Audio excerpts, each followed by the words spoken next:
Bom dia, bom dia! Tudo bem com vocês? Vamos lá, vamos dar continuidade ao estudo de ontem. Ontem nós começamos a falar sobre rejeição e como que a gente pode trabalhar isso numa sessão de PNL, como que é a visão disso em relação à palavra de Deus, o que Deus fala através da Bíblia sobre a rejeição. E eu venho hoje continuar a falar sobre rejeição, ressentimento e como que isso afeta a nossa vida, como que a gente pode ter um olhar diferente sobre as coisas que acontecem, tá bom? Vamos lá? A rejeição, eu lembro que eu falei sobre João 6,37, que fala: todo aquele, né, que o Pai me der virá a mim, e quem vier a mim eu jamais rejeitarei. Essa é a visão do Senhor, né, do céu. O que o céu fala ao nosso respeito, que ainda que a gente se sinta pequeno, inferior, né, a gente pode buscar a presença do Altíssimo, que Ele nunca vai nos rejeitar. E outra coisa que eu falei foi sobre os episódios, como que surge uma rejeição. A rejeição surge através de episódios entre a faixa etária de 2 até 12 anos, a 14 anos, é onde existe aquela memória da rejeição, e essa memória dessa rejeição, ela entra em nós através dos sentidos, né, dos 5 sentidos. E aí como que acontece isso? Por exemplo, a gente percebe o mundo ao nosso redor, a gente percebe ele através dos 5 sentidos. Então, por exemplo, você tá aqui e acontece um episódio com você, as suas janelas da alma, seu ouvido, os seus olhos, sua pele, o cheiro, a saliva, né, os sentidos aflorados, você capta aquela informação do ambiente através dos 5 sentidos. Eles entram, é processado na sua mente e dali é gerado uma emoção, um sentimento. Disso aí surgem as memórias. E aí eu te pergunto, quais são as memórias que estão sendo geradas na sua mente mediante as coisas da vida, do olhar que você tem? Como que está sendo essa percepção sua diante das circunstâncias que você está vivendo? A PNL, ela nos convida a gente ter um olhar mais ampliado diante das circunstâncias da vida. E esse olhar ampliado é você olhar deixar de olhar mais para si e começar a olhar mais para o outro.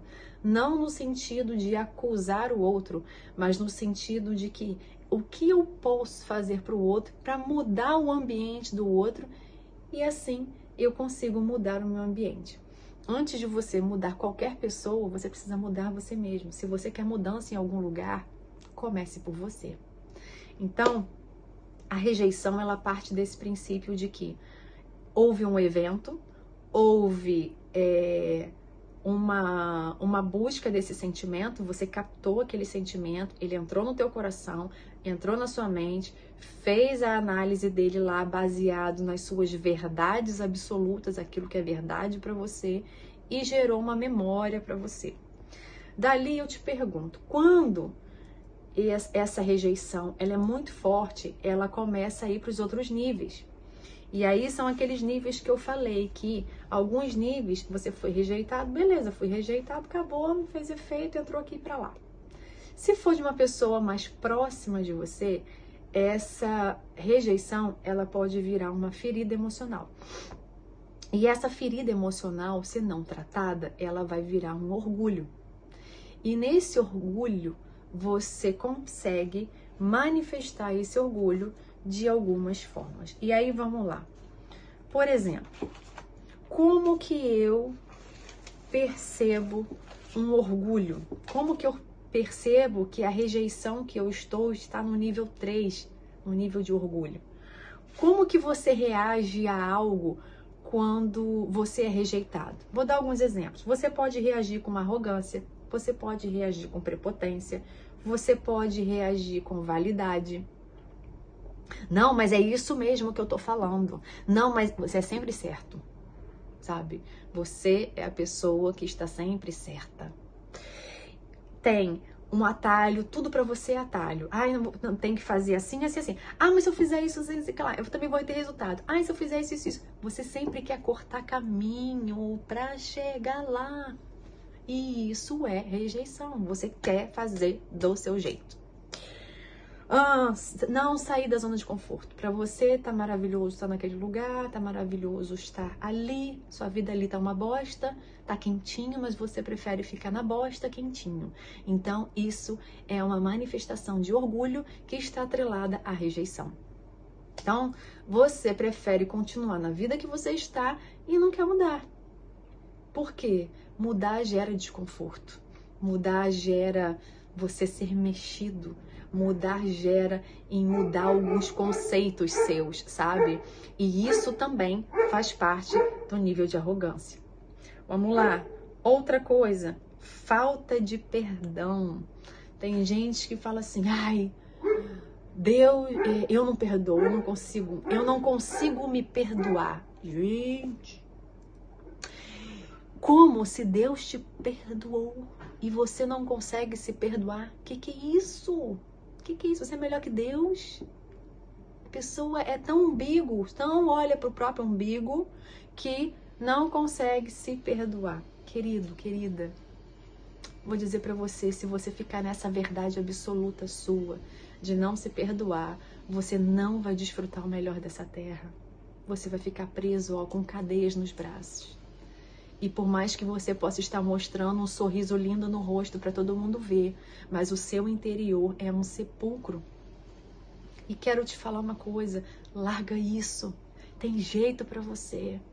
Você não nasceu para viver em sepulcros, você nasceu para viver. Então, se existe essas raízes, eu tô mostrando essas raízes, não é para acusar vocês.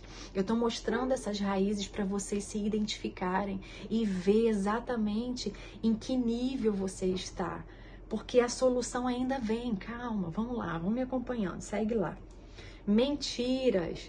Tem gente que tem tanta necessidade de mentir, que às vezes é uma verdade, mas ele acrescenta um pouquinho mais de mentira para ficar um pouquinho melhor a história. E eu quero te dizer uma coisa sobre a mentira. O pai da mentira é o capiroto. E se você tem um projeto lindo de Deus, se você tem um projeto maravilhoso, se você tem projetos com a sua família, projetos no trabalho, projetos sei lá onde, mas se você começar a colocar sementes de mentira, isso vai ruir. Porque a mentira tem perna curta. E quando a gente está fechando um negócio com alguém e você começa a perceber rastros de mentira, aquela pessoa perde a validade. Ela perde a veracidade e ela perde a confiança. Então, eu quero dizer uma coisa pra você, larga a mentira de lado. Larga a mentira de lado. Você não vai ser mal educado. Você não vai ser mal educado de chegar e falar assim, não, eu falo a verdade. Peraí, eu vou chegar e vou falar assim, eu vou jogar na lata. Meu filho, você tem que aprender a ser culto e aprender a usar várias palavras lindas que Deus nos deu, porque a nossa língua é super rica. E você vai aprender a usar essa língua maravilhosa que é o português de uma forma elegante, clássica, sem precisar magoar ninguém. Combinado? A outra maneira é autossuficiência e ingenuidade. Eu vou explicar. A autossuficiência é o quê? É quando você acha que você consegue tudo, abraçar o mundo inteiro. Vou te dizer uma coisa, eu era assim. Não, eu dou conta. Não, eu dou conta. Eu dou conta, eu dou conta, eu dou conta. No fim do dia, eu estava exausta. Eu não conseguia dar conta. E em quem eu descontava? Eu descontava nas pessoas mais importantes da minha vida, a minha família. Porque para todo mundo eu dava conta. Mas para minha casa, eu tirava a minha mochila de orgulho, sei lá de quê. Orgulho mesmo. Ego, orgulho. Quando você tem a identidade a sua identidade, ela não é ativada na essência. Quando você tem problemas com a sua identidade, você precisa ser perfeito para os outros. E quando você precisa ser perfeito para os outros, você é uma pessoa que sofre muito. Por quê? Porque o perfeccionismo não existe, gente. E não adianta querer fazer perfeito, porque sempre vai ter alguma coisa que pode ser melhorado. E quando você enxerga na ótica de que as coisas podem ser melhoradas, é leve. Agora, quando você enxerga pela ótica de que tem que ser perfeito, porque senão vão me rejeitar, não vão aceitar o meu trabalho, não vão fazer isso, não vão fazer aquilo, você sofre da hora que acorda até a hora que vai dormir. E quando eu falo de autossuficiência, isso é você olhar para você mesmo e falar, gente, eu não dou conta disso aqui. Isso aqui eu posso passar para alguém, eu posso pedir ajuda de fulano, eu posso pedir ajuda de ciclano. E entende? Isso é uma raiz do orgulho. Outra raiz do orgulho é a ingenuidade. A ingenuidade, ela é muito irmã do orgulho. Por quê? Porque a ingenuidade, uma coisa é você ser ingênuo. Assim, no sentido de que você foi com o coração aberto. Outra coisa é você se fazer de ingênuo o tempo todo. Então, assim, você é maduro, você sabe o que tem que ser feito, mas você fica esperando alguém mandar. Então, isso é uma certa ingenuidade, mas com um orgulho por trás, um orgulho te abraçando. Então, isso é raiz também lá de trás da rejeição.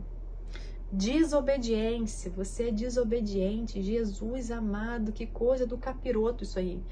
Olha, a desobediência é algo que, se você não tratar a sua desobediência quando criança, um adulto desobediente, ele passa a ser petulante, ele passa a ser aquela pessoa insubmissa.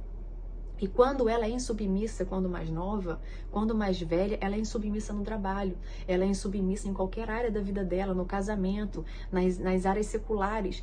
E isso é muito ruim, porque quando você faz esse tipo de atitude e acha que está sendo, nas pessoas me ouvem, não. O jogo da vida é um jogo onde precisa ter cumplicidade, precisa ter empatia, tem que ter respeito, tem que ter, sim, hierarquia, respeito de hierarquia. Mas no mundo de hoje, que a gente está vivendo muito louco, a desobediência está lá no topo, ó, como o número 1. Insatisfação e ingratidão crônica. Raiz de rejeição. Aquela pessoa que foi muito rejeitada, ela tem uma raiz crônica de ingratidão. E o que isso quer dizer? Nada tá bom. Se você recebe uma passagem de avião de graça, a pessoa reclama do papel que recebeu, do assento que vai sentar lá, tá algum problema. Reclama de tudo. Ah, se tá sol demais, se tá chuva demais, se tá calor demais, tá frio demais. Nada tá bom. E é difícil conviver com pessoas assim. E eu acredito que é difícil até pra pessoa mesmo, porque teve um período da minha vida que eu tava assim.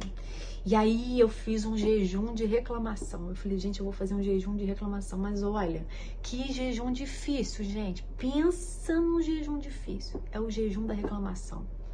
Porque eu já acordava, eu não reclamava aqui, mas eu reclamava na cabeça. Então eu ficava assim, pronto, já furei o jejum.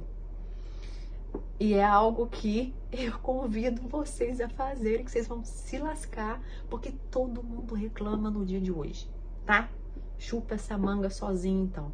Desonra, desrespeito, inveja, impaciência. Tudo isso, gente, tudo isso começa na rejeição. Se não for tratada, vai parar no orgulho, e essas são as miríades do orgulho. Então, queridos, como que a gente pode parar e refletir sobre isso? Como que a Bruna trataria uma situação dessa em relação a essas raízes do orgulho, a essas miríades do orgulho, a esse desdobrar do orgulho? Primeira coisa que a gente precisa pensar é: bom, beleza, descobri que eu tenho isso tudo. E agora? Agora você vai fazer o seguinte: você vai começar a olhar por onde que ele entrou.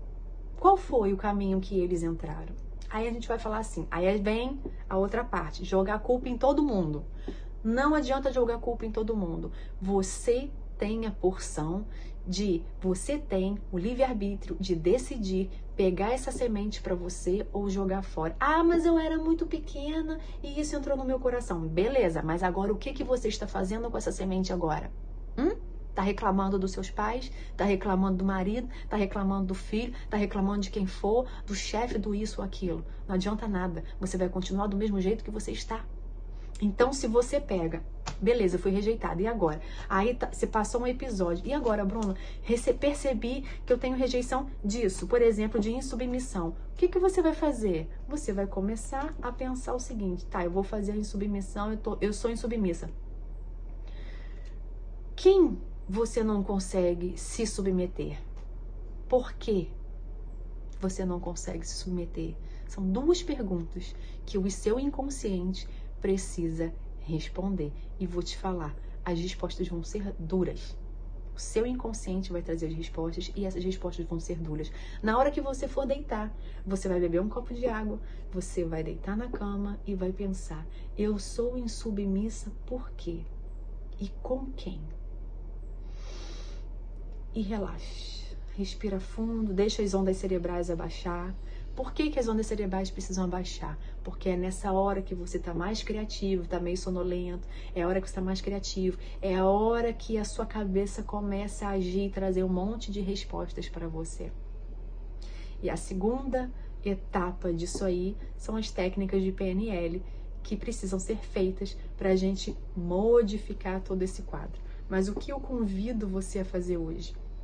Eu convido você a fazer exatamente essa ferramenta, a beber um copo com água antes de dormir, desacelerar as suas ondas cerebrais através da respiração, vai respirando lento, lento, e faz essas duas perguntas que eu falei.